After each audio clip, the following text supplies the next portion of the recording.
Bonjour à tous, on se retrouve aujourd'hui dans une nouvelle vidéo. Ça fait très longtemps que j'ai pas fait de vidéo ni de tirage, rien du tout. Voilà, j'ai eu des obligations professionnelles qui m'ont empêché en fait de vraiment pouvoir m'y consacrer comme je le souhaitais. Vu que j'aime pas faire voilà, des tirages à la va-vite pour faire des tirages, pour faire des vidéos, je me suis complètement arrêtée pendant un mois et demi, même plus, pour voilà, pouvoir revenir avec des tirages de qualité, des vidéos de qualité. Donc n'oubliez pas comme d'habitude de vous abonner à ma chaîne parce que moi ça m'encourage justement à continuer. Vous pouvez liker la vidéo si elle vous a plu, commenter voilà pour me dire les interprétations des tirages, ce que vous en avez pensé, si vous avez d'autres interprétations vous aussi pour chaque choix en fonction des cartes, parce que ça peut aider également ça peut donner voilà une autre vision des choses pour les personnes qui regardent les vidéos. Vous n'oubliez pas que je mets en barre d'infos le nom donc, de chaque jeu. Donc ici on va parler de l'oracle Béline. Donc je mettrai si j'y pense le lien de l'oracle pour pouvoir le commander si vous le souhaitez. Je mets également donc mon Instagram ou dans la barre d'infos où vous pouvez retrouver des tirages quotidiens, voilà, des présentations de pierres, etc. Donc on va commencer sans plus tarder. Aujourd'hui on reprend et enfin on commence surtout notre catégorie, voilà, cartomancie, débutant. Quel jeu choisir parce que c'est très important et des fois en fait quand on arrive en magasin on sait pas forcément quel jeu prendre parce que moi ça a été ça. Déjà voilà, donc si vous êtes débutant en cartomancie que vous arrivez sur cette chaîne, j'en ai fait une précédente, une ou deux je sais plus mais il me semble que j'en ai fait qu'une, voilà, qui vous explique les différences entre les tarots et les oracles, les différentes catégories d'oracles, divinatoire, développement personnel, etc. Donc allez la voir et après vous pourrez revenir sur celle-ci. Moi aujourd'hui, pourquoi je fais cette vidéo? Je la fais parce que quand on arrive en magasin, qu'on a la boîte donc, du jeu comme ceci ou une autre boîte qui est fermée sous plastique, on a envie de voir les cartes, on a envie de voir le livre à l'intérieur. Et des fois, c'est pas toujours possible. Moi, je sais que quand je me retrouve en fait en magasin, j'aime bien aller sur YouTube pour regarder dedans les cartes, voir ce que les autres personnes qui font des vidéos en pensent, voir l'intérieur du livre, comment c'est marqué, l'écriture, le style, le graphisme du jeu, les conseils, les messages qui sont donnés dedans. Donc du coup, j'espère que cette vidéo pourra... Oula, pardon, excusez-moi. J'espère que cette vidéo pourra vraiment vous plaire, vous intéresser et pourra vous aider surtout en fait dans votre quête d'un achat de jeu. Donc je décide en fait d'aller des oracles un peu plus... les plus connus vers les moins connus, donc oracle ou tarot, hein. Voilà, je décide d'aller du plus connu vers le moins connu. C'est pour ça qu'aujourd'hui, j'ai décidé de commencer par l'oracle Béline. Alors, moi j'ai acheté donc l'oracle Béline avec donc c'est l'officiel en fait. C'est aux éditions Trajectoire. Je sais qu'ils ont fait donc le coffret des runes que j'ai là, l'oracle des miroirs, l'oracle G. Je crois qu'il y a le tarot de Marseille, l'oracle de lumière, je crois. Enfin, il y a vraiment tout un tas d'oracles qui sont faits donc sous ce nom-là, l'officiel, sous ce format de boîte là. Je sais pas si ça existe encore parce que j'en vois plus du tout en magasin, donc Béline, tout ça, je les vois plus. Mais en tout cas, si vous avez la possibilité voilà, d'avoir cette édition-là, moi je trouve qu'elle est très bien. Pour l'oracle Béline, donc vous avez le choix en fait d'acheter donc soit celle-ci. Vous avez également le jeu vraiment sous un format assez sobre, donc les cartes sont plus grandes, les tranches elles sont de couleur dorée. Donc les tranches des cartes en fait c'est ça. C'est les côtés des cartes et si vous voulez là c'est je vais prendre ma bougie pour éclairer. En fait si vous voulez c'est mat, c'est du papier ici et sur certains jeux, donc par exemple les cartes de Dorine Virtue, c'est du doré métallisé. Donc voilà, les cartes sont dans ce coffret en fait elles sont pas dans celui-là mais voilà dans le coffret qui est très sobre, qui coûte plus cher, donc je crois une cinquantaine d'euros. Les cartes sont plus grandes, elles sont de meilleure qualité quand même, voilà on a la petite tranche qui est dorée, etc. Moi je sais que ça me dérangeait pas d'avoir un jeu plus petit, au contraire, parce que j'ai des mains de taille enfant, donc c'est très bien d'avoir des jeux petits, c'est plus facile à manier, donc ça me convenait très bien. Moi je l'ai payé ce jeu là 29,90 €, donc l'autre voilà coûte 45 €, 40 €, donc c'est un autre budget. Après, vous avez probablement d'autres éditions, mais voilà, je connais pas qu'est-ce qui existe. En tout cas, moi, ça faisait plusieurs fois que j'achetais des jeux sous l'appellation l'officiel, donc je me suis dirigée vers ce que je connaissais. En plus, ce que j'aime bien, c'est que devant, il vous montre voilà 3 cartes, donc ça vous donne pas l'aperçu d'une seule carte, mais voilà de plusieurs cartes. Donc ça, c'est ce que j'apprécie pour cette édition-là. À l'intérieur de la boîte, vous avez donc le jeu de 52 ou 53 cartes, je ne sais plus, il me semble que c'est 53. Non, c'est 52. Donc vous avez le jeu qui se présente comme ceci. Alors, on voit vraiment absolument rien. J'ai la lumière à contre-jour, je vais me servir de mes bougies, c'est des bougies LED. Donc voilà. Vous avez en fait, je trouve les cartes magnifiques avec un peu des étoiles, comme voilà, c'est super joli. Donc c'est du bleu marine et de l'or, couleur or, voilà. Je vais m'approcher pour que vous voyez même mieux. Hop. Donc les cartes, voilà, sont petites. C'est vrai qu'au début, par contre, quand on s'en sert pas beaucoup, les cartes, elles sont un petit peu coupantes. Alors je me suis jamais réellement coupée, mais ça fait un peu mal aux mains à force de les mélanger. Mais voilà. Moi, ça fait plusieurs temps maintenant que j'ai ce jeu. Du coup, en fait, les lames, elles sont beaucoup moins coupantes. Vous avez donc 52 cartes. Donc, je vous montrerai l'intérieur des cartes après. Déjà, je vais vous présenter le livre donc, qui rappelle la boîte. Donc, qui est sous le même graphisme que la boîte. À l'intérieur, vous avez donc aussi une petite carte qui vous montre en fait le jeu Béline perçu par la presse mondiale. Donc il faut savoir que c'est un jeu assez ancien qui date des années 1800, donc du 19e siècle. Et vous avez un petit mot du fondateur qui a été repris ici.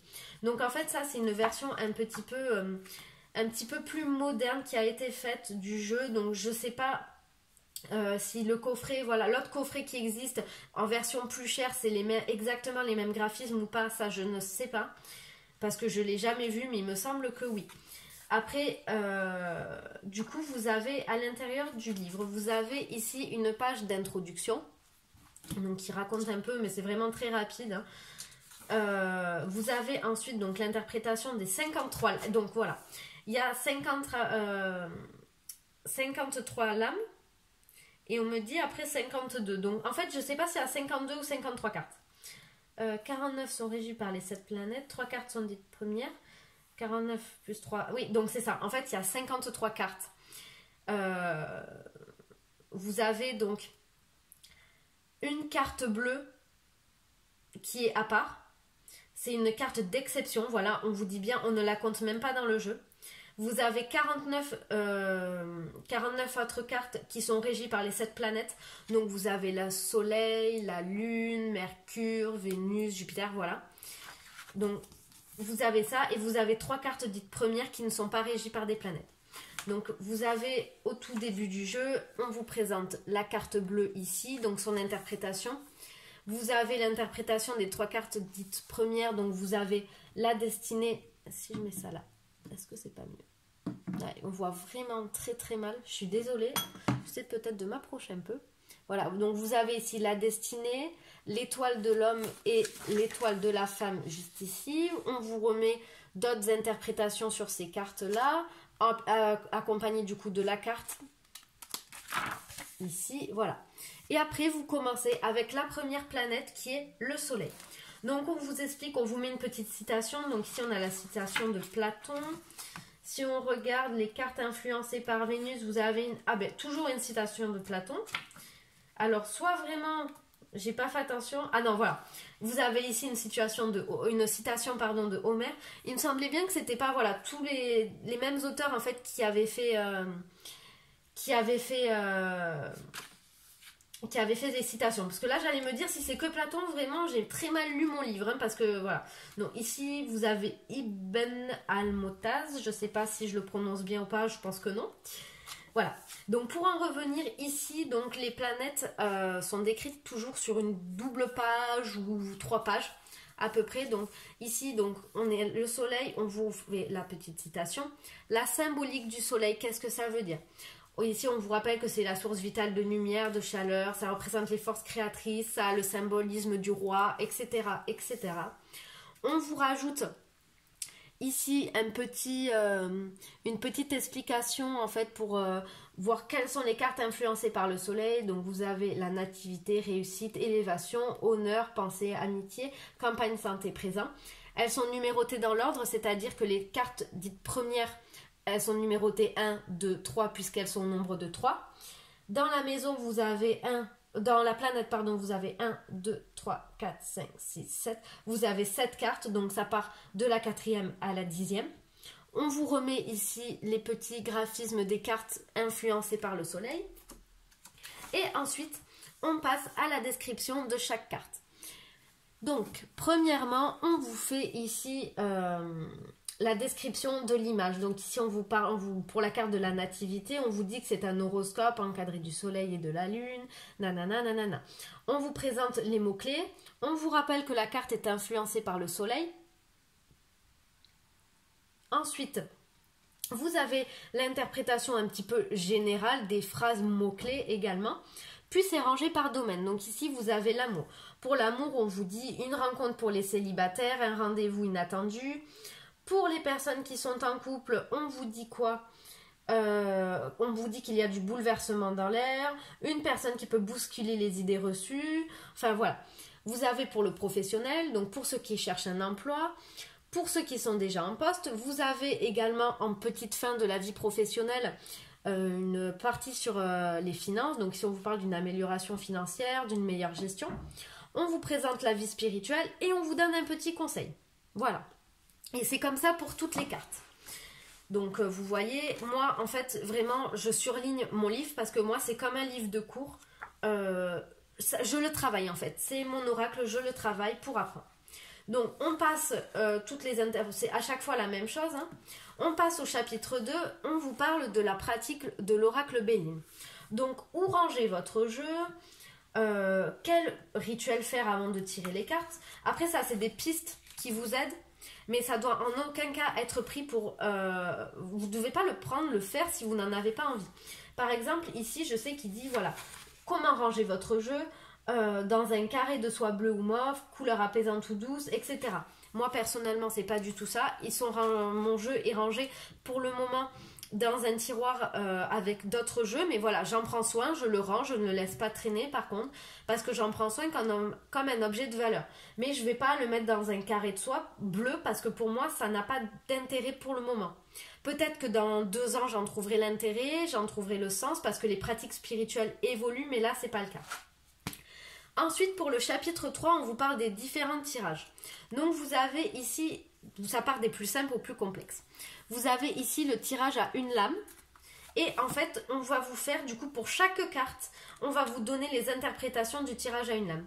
Par exemple, allez, on va faire le tirage ensemble pour la tendance de ma journée de demain. Donc bon, là, je suis clairement pas concentrée, je suis assise n'importe comment sur mon tabouret. Allez.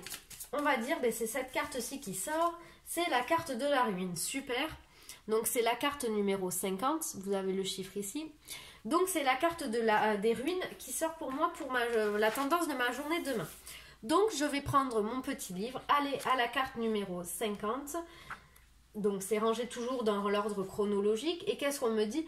On me dit tout s'écroule autour de vous, au moins pendant 24 heures, ne perdez pas courage, demain est un autre jour. Ça donne clairement pas envie de se lever demain, mais voilà. Si je mettais ça là, peut-être que vous verrez un petit peu mieux. Du coup, voilà. Donc, vous avez pour chaque carte, en fait, la tendance de la journée. Moi, c'est pas un tirage que je fais souvent, peut-être à tort. Mais voilà. Vous avez le fameux tirage en croix. Vous avez le tirage de l'évolution. Le tirage également de l'évolution, donc à 6 lames. Vous avez la roue astrologique. Voilà, vous avez vraiment beaucoup, beaucoup de tirages. Et en plus, vous avez des exemples à chaque fois, comme des petits exercices, en fait. Par exemple, où c'est que c'est? Premier exemple, voilà. Je pose une question qui me préoccupe pour trouver quelques éclaircissements. Il y a 6 mois, une très belle proposition professionnelle m'a été faite. Oula, j'ai du mal ce soir. Depuis, le projet traîne et est remis de mois en mois. Ce projet va-t-il se faire à moi? Donc vous avez en fait donc la personne qui a écrit ce livre a donné les cartes en exemple. Quelle carte était tombée? En fonction de ça, vous allez pouvoir donc vous entraîner à tirer des messages et derrière en fait vous avez la réponse de l'auteur. Qu'est-ce que lui en pense? Ça vous donne des pistes de réflexion, des pistes d'interprétation. Voilà, après vous avez une petite conclusion, vous avez le sommaire à la fin, voilà. Maintenant je vais passer donc au graphisme de chaque carte. Donc je vais remettre ma bougie là, je ne sais pas pourquoi je la déplace. Donc on va prendre voilà la carte de... Voilà, là c'est bien. Vous voyez bien la carte de la rune. Donc de la ruine, pardon. Donc vous voyez ici, vous avez le symbole en fait de la planète à laquelle cette carte appartient. Vous avez... Non. Oh. J'ai des problèmes d'éclairage aujourd'hui. Ici, vous avez le chiffre. Vous avez le dessin. Voilà, vous avez un petit liseré présent sur chaque carte qui est très joli. Ensuite, si je prends une autre carte, qu'est-ce qu'on a? On a la carte de la nouvelle. Donc, c'est toujours dans ce graphisme-là, hein. Ensuite, vous avez la carte de l'entreprise, je crois, quelque chose comme ça. Oui, c'est ça. Entreprise, c'est exactement son nom. J'ai tendance un peu à déformer le nom des jeux, des cartes, moi. Vous avez ensuite la carte de l'union. Donc voilà, c'est vraiment un style qui a un jeu qui a un style à lui, en fait, un style propre, hein. Pensée amitié, voilà, c'est quelque chose de très sobre, pas beaucoup de couleurs, voilà, c'est toujours les mêmes couleurs qui reviennent, c'est pas un jeu, moi je trouve, dont le graphisme est très gai. Si on compare par exemple, où c'est qu'il est mon jeu, on va prendre le premier qui est là, on va prendre le tarot des chats. Le tarot des chats n'a absolument rien à voir, hein. Quand on le voit, voilà, le tarot des chats, ça représente des chats, il y a des couleurs, voilà. Donc c'est un jeu qui est beaucoup moins coloré, mais je trouve qu'il a son charme. Moi, je sais que c'est un jeu que j'adore me servir. Et j'adore m'en servir, moi, pour le professionnel et le financier. Je m'en sers pas pour le reste. C'est très rare que je m'en serve pour l'amour ou autre, mais voilà.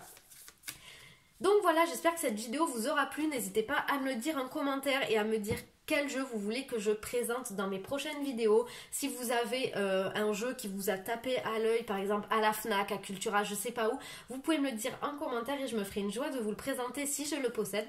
Et on se dit à très bientôt pour une prochaine vidéo. Au revoir!